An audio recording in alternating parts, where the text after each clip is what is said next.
So guys, last week when we were going through our news, as we always do, one of the big pieces of news, of course, was that David Poile was going to be retiring as general manager of the Nashville Predators. And if you remember, I don't like to recycle lines, but I made the joke that he's been doing it so long. He took over that post when I was still in high school. And Russo was like, you're aging me here. And I think I shortchanged a man with such a long and storied career. So I'm going to do that again. Our next guest is completing his 41st consecutive year as an NHL general manager, more than anyone else in the history of the game. David Poile, GM of the Nashville Predators, joining us on the Athletic Podcast. Congratulations on a great career, and thanks so much for doing this. Thank you. It's been a long time.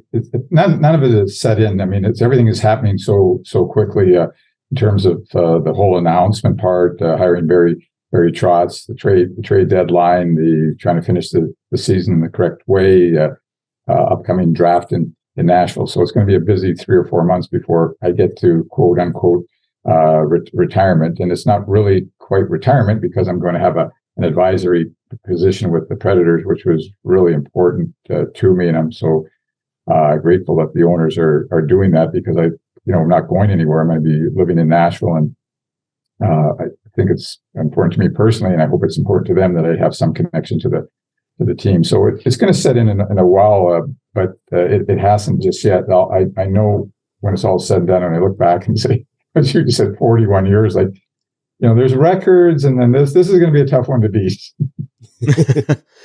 Well, Bill Guerin's first year as the GM here in Minnesota, David, that was your 37th year, and he pointed out to me yesterday how just absolutely unbelievable that is. Can you kind of bring us through the decision process? I mean, obviously, I think that a lot of people were definitely caught off guard the other day, because I think when you think the National Hockey League, you think David Poile. Can you bring us through the decision process, and how important was Barry part of that process?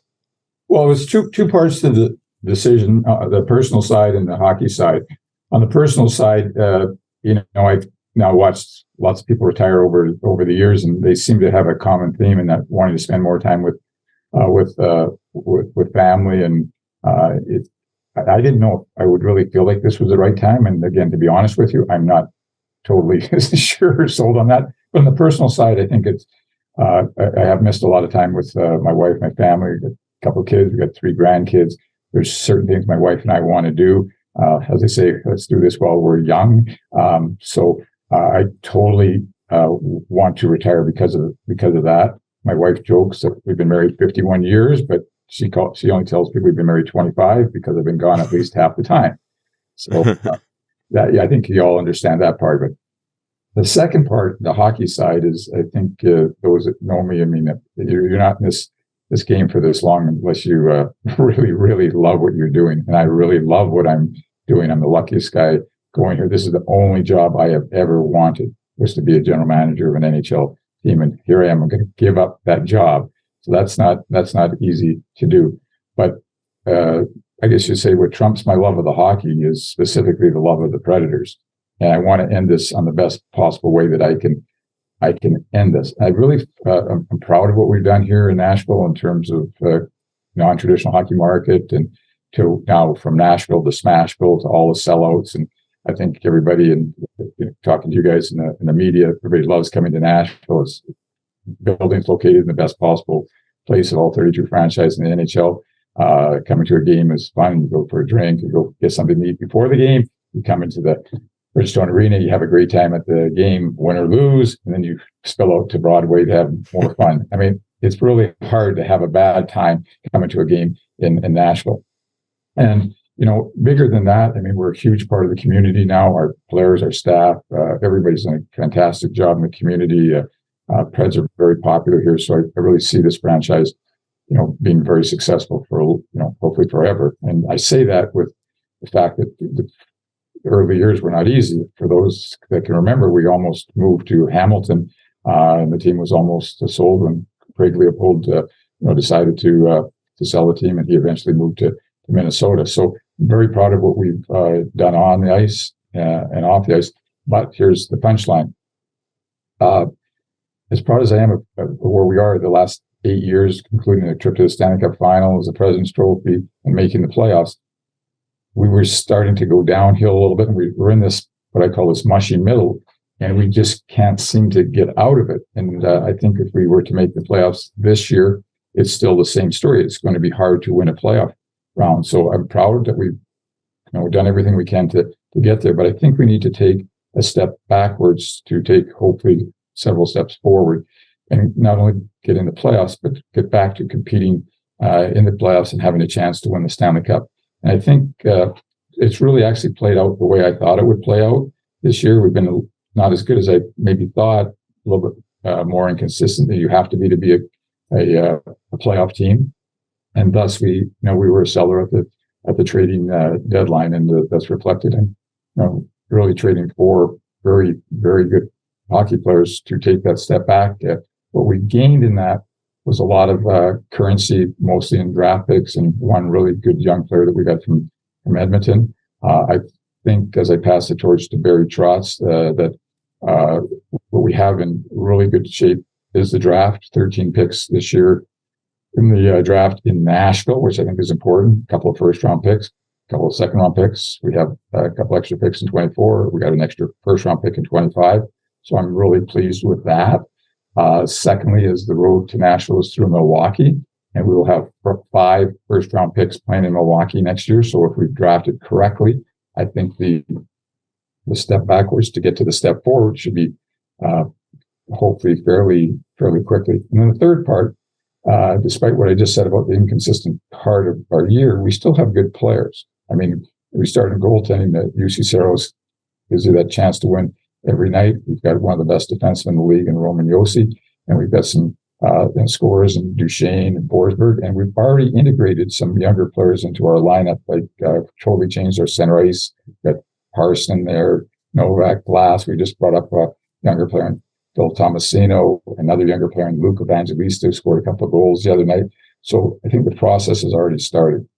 Long-winded here, but the last part is the Barry Trotz part of it.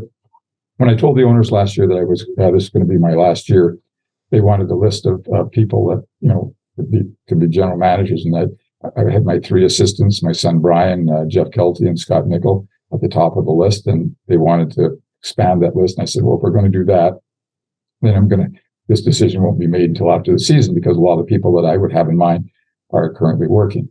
So as the story goes, Barry lost his job in the summer. I've been friends with Barry for 40 years. He came up to as a player to my first training camp in Washington as a GM. So we've had a good relationship. Obviously, being a coach here in Nashville for 15 years, and he was offered every job this past off season as a coach, and he turned them down. He had family things he wanted to deal with. I think he probably needed to step back and have a little bit of a year off. So as time went along, we kept talking, and I told him of my situation, and eventually, I'd say around Christmas time approximately, he told me that he would be interested if I was interested in that. When he told me that, everything sped up really, really fast, and got him in front of the ownership. And I'd say by the middle of January, we probably had a deal in place. And all during that period of time, I was meeting with Barry. He was coming over to my house, different things like that. And so he was totally in concert with me in terms of where we're going with the franchise and the moves that we were making. So for me, it's like this is like a book. It's like maybe this is, I don't want to say it's the last chapter, but it's certainly full circle from 40 years ago, him coming to training camp as a player, to hire him as a scout, to hire him as a assistant coach in the minor leagues, to a head coach in the minor leagues, to hire him as the head coach in the Nashville Predators, loaning him. And this is my other humor, loaning him after we didn't renew his contract in 14-15, loaning him to Washington to win a cup, and then loaning him to the great general manager, Lou Lamoriello, to get some more education. So I think subliminally, I've probably been training Barry for this for a lot of years. So that's the story, and I'm sticking to it. That's so awesome. You mentioned your relationship with Barry and how long it is. I feel like throughout this tenure, I mean, this league turns over coaches so quickly. And you've obviously gone against the grain in that pretty heavily. I mean, 3 coaches in 25 years in Nashville. Where do you think, what do you think is the biggest difference in your philosophy compared to maybe some other GMs around the league? And do you think that's a big reason why Barry is back in Nashville? Yeah. 6 coaches in 41 years, to be exact. Even better. My picture is up on the bulletin board in the Coaches Association meetings. I have a philosophy that it's we're in this together. The easiest thing to do, as we all know, and you have to do it sometimes, I get it, is to change the coach, because you can't change 20 players. Sometimes you don't have the buy-in of your group or your ownership or any number of things, or the media is just relentless that you have to do something. But I've fought against that as best I can. I believe I've hired all really good people, all really good coaches, and I'm really proud of that. Really, really proud of that, because I could have had 20 coaches in 41 years, and that may not have changed what anybody thinks of me. But I'm really proud of that, and I felt that way in terms of commitment, loyalty. They're all big words in terms of everybody in your organization, that you're all working together. So, the very thing. I mean, it's just, he's a hockey guy. He's a worker. He learns. He gets better. He doesn't have a big ego. He's up for challenges, and just like this one. I mean, he could be a coach in the National Hockey League right now, making much more money but he's here in Nashville. He wants to live in Nashville. How good is that? How lucky are we that we have that? And he's up for it. So I'm totally comfortable with this decision. David, along those lines, it's one of the oldest, cliches in sports. Coaches and GMs are hired to be fired. You've gone against the grain in that situation as well. How good does it feel to go out on your own terms? Sometimes you've got GMs who get fired and then they never get hired again. You made this decision. This was a David Poile decision. How good does it feel to do that? Yeah, very lucky, very grateful again to the ownership. Again, really good relationships with our current owners, former owners. That's part of a GM's job, to be able to do that, and I've somehow been able to navigate that through thick and through thin, I guess. Very flattered, really. I mean, you're absolutely correct. I mean, as soon as you either say you want out, or it's usually not even that way, you get fired, and it's over. And so here I've got a situation where I'm going to have some relationship with the Predators forever, and that means everything to me, to be able to do that. So I just very, very, very fortunate. No, not very many people get to call their own shot, I guess you would say, and certainly also selecting your successor. So this is like, go back to the book analogy again. It's been a really good book for me, and how it's gone and how it's going, and looks like how it's going to finish. David, I asked for Twitter questions, and a couple of them were, really, really, really good. And one of the ones that jumped out to me was your relationship with Cliff Fletcher. And a lot of people wanted to know, just some really cool Cliff Fletcher stories. I'm sure you have stories about a gazillion people in the game, but what are your best memories of Cliff, who's still really involved in obviously hockey? Yeah, and I just talked to Cliff yesterday, and obviously he was, other than my dad, he would be the most important mentor in my life. Hired me in 71 with the Atlanta Flames. My wife and I drove from Vancouver down to Atlanta, opened the office. We had a trailer as they were building the Omni about a couple hundred yards away, and there was a billboard with a big red goalie, because we didn't have our uniforms. That says the Ice Age cometh to Atlanta. Get your tickets before the freeze. And there was an arrow pointing down. So I was actually hired as like an administrative assistant. Bill Putnam was the president, because I'd met both of them at drafts, because I went to drafts with my dad. And then as to hockey, I started a whole scouting system, which nobody ever had before in any hockey with Atlanta. And then I ran the name the team contest on the business side. That was interesting. A lot of real interesting selections there. So I got my stripes there right away. And then Cliff brought me into the hockey side almost right away, which was fantastic. And those organizations at that time were so small, you got to do everything, and that was perfect education for me to be eventually a general manager. So near the end of my time with Cliff, and I would walk into his office every day, and as a young guy, full of tea and vinegar, or whatever you want to say. And I say, Cliff, why aren't we doing this? Why aren't we doing that? Why don't we trade this guy? On and on. And this is my normal routine all the time. And he would listen. But one day I just caught him at the wrong time. And I walked in, I started my thing about this and that. And he goes, pointed his finger at me and said, David, if you are ever so lucky to become a general manager, you will see how difficult it is actually to pull the trigger on, 99% of the things that you're saying. So I left the office, tail between my legs, et cetera. And I remember I got the job in Washington and I made a really big trade. My first trade was for Rod Langway 10 days into my tenure. And I called the owner. I'm in the Royal York Hotel in Toronto. That's after a Board of Governors meeting that I went to. And the windows are open. There's no air conditioning. I know it's still a nice day in September.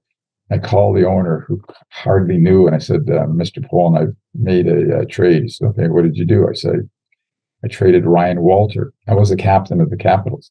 And I couldn't even get the rest of the trade out. He said, you did what? And then there's silence on the phone. And I went through I traded Rick Green, Ryan Walter, and I got this guy, that guy. And he said, there's silence. He says, I hope you know what you're doing. And he hung up the phone on me. I've had the job for 10 days. So well, I know what he meant when he pointed his finger. One other quick story. Sorry, this is yesterday with Cliff. So I talked to Cliff. I said, okay, well, tell me how it's going to be now. How am I going to feel? What's going to happen? And here's what he says. He says, is everybody calling you? Are you sending you texts, emails? He said, yeah. I said, literally, I got a couple of hundred. It's unbelievable. It's going to take me a while to get back to it. He says, yeah, everybody's going to reach out to you and say really nice things, congratulate and all that. And then you'll never hear from them again. I think they call that riding off into the sunset, don't they? You're never going to hear from them again. That's my dad. That is great. That's my dad's thing all the time. Every time I would, or his impression, I was getting a little full of myself or what have you. He'd say, "Tots, David, tots." What's tots? Tots theory. Taking oneself too seriously. It's good advice. David, we had Tom Fitzgerald on last week, and one of the things we talked about was trade deadline. And I wanted to ask you, because as we mentioned, you've been a GM for 41 years. You've been through every possible change on and off the ice that you can think of. One thing he mentioned is he would love to have the trade deadline move back at least a month.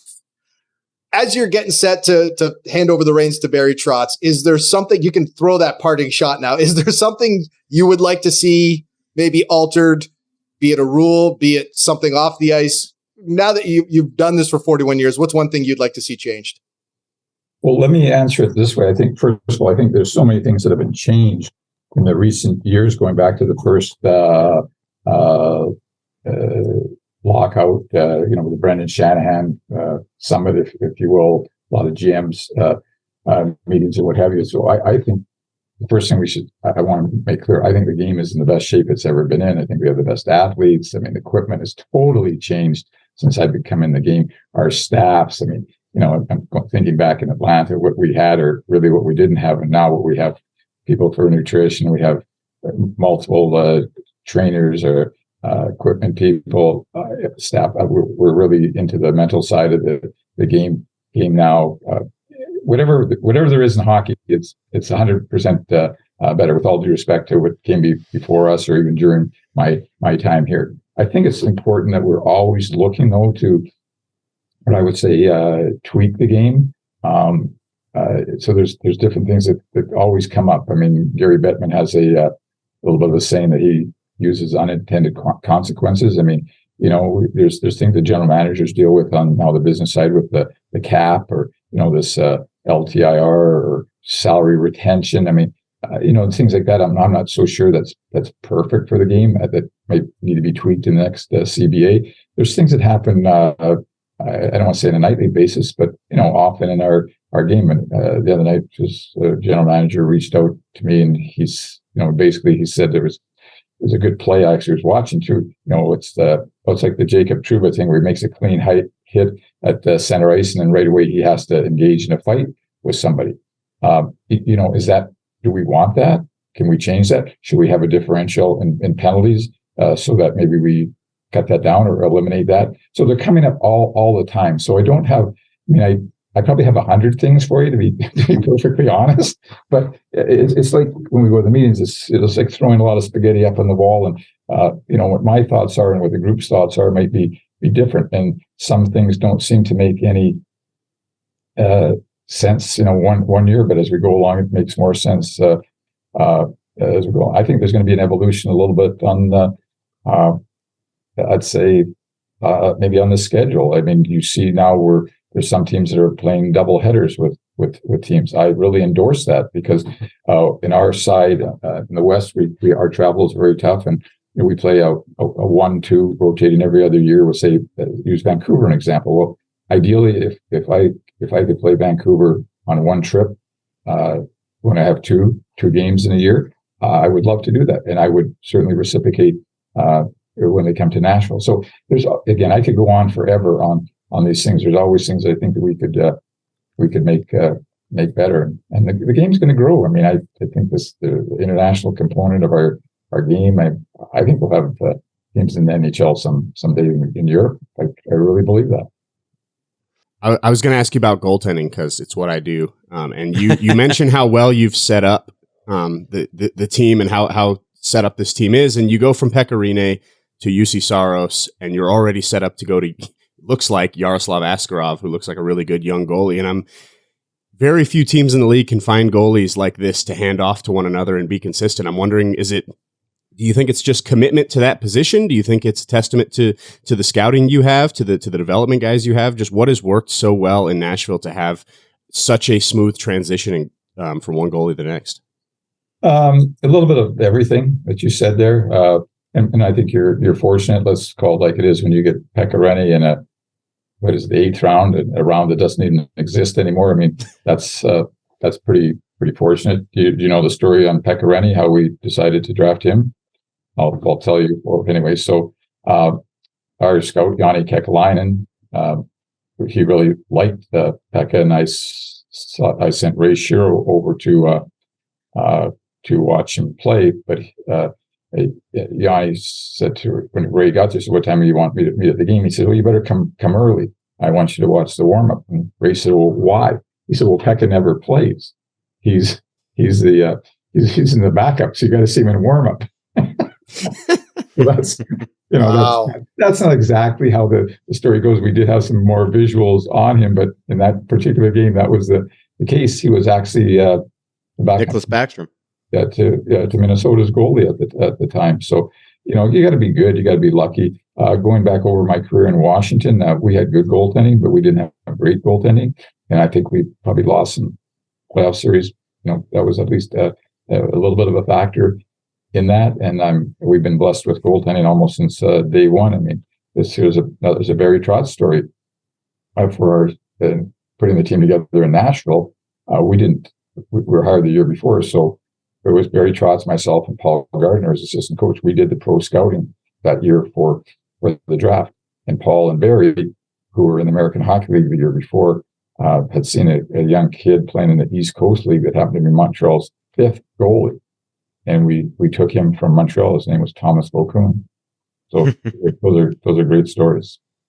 Yeah, it's really amazing. Well, Fitzy was talking last week about just how the link between you, Trotz, and him, and first captain, first GM, and first coach, and that brings me to the last question, David. You have so many friends. Your GM's meetings start Sunday in South Florida, and I always see the camaraderie that 32 competitive GMs have with each other, usually at night at the bar. What are you going to miss the most? I know that you're not officially, you're going to still be a consultant. You're still going to be around. You're still going to be very influential in this sport. But what do you think you'll miss the most when you are at times traveling around with your lovely wife? Yeah, well, you've already hit the nail on the head. It's always the people, and it's always been the people. And when you sit around and, like you say, the GM's meetings and late at night, and you tell the old war stories, it actually drifts away from the game on the ice. It always goes to I did this with this guy or that guy, or you this trade here, you really put it to me on that trade. Any number of things like that. So it's always the people, and like I said earlier, I'm very, very grateful for my whole career, and it's always been the people that have made it. But it'd be my dad to giving me the love of the game, or Cliff Fletcher taking a chance on a young guy, to the senior GMs like Harry Sinden, Bill Torrey, Emil Francis, Glenn Sather, Lou Lamoriello, all these guys. I mean, it's a cool bond to be a general manager. Very lucky to have only one of 32 jobs in the whole world. So I'm grateful. And you're going to have it a little while longer. Don't let Barry Trotz go in your office and start measuring for furniture just yet. You're still the man in charge until the end of this season. Exactly. And if he doesn't keep all my files, there's going to be something wrong with him. David, thanks so much for coming on again. From all of us, congratulations on a very long career. I know you're still going to be around, as Russo said. And I love how you said at your press conference, I hope you guys need me. Trust me, they will take every ounce of hockey knowledge you got moving forward. Thanks so much. Congratulations. We'll talk to you soon. Bye.